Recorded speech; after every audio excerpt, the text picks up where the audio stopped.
একটা সময় ছিল যখন পৃথিবী আর আগের মতো ছিল না। মানুষের মুখে হাসি থাকলেও মনে ছিল শুধু লোভ আর স্বার্থ।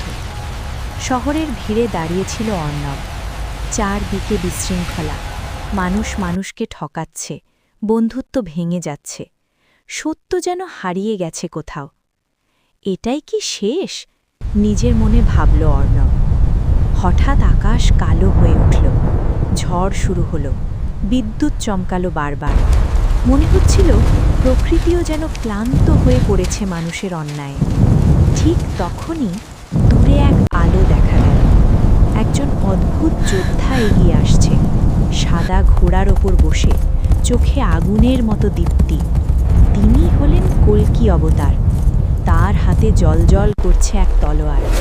তিনি চারদিকে তাকালেন, যেখানে অন্যায় সেখানে তার এক আঘাতেই সব শেষ। অর্ণব ভয়ে কাঁপছিল, কিন্তু তার মনে অদ্ভুত শান্তি আসছিল। ভয় পেও না, কল্কি বললেন। অন্ধকার যত গভীর হয়, আলো তত কাছাকাছি আসে। এরপর শুরু হলো এক ভয়ঙ্কর পরিবর্তন। দুর্নীতিগ্রস্ত শাসকরা হারিয়ে গেল, মিথ্যা আর প্রতারণা ভেঙে পড়ল ধুলোর মতো। ঝড় থেমে গেল ধীরে ধীরে। সূর্য উঠল আবার, কিন্তু আগের মতো নয়। আলোটা ছিল আরও নির্মল, আরও শান্ত।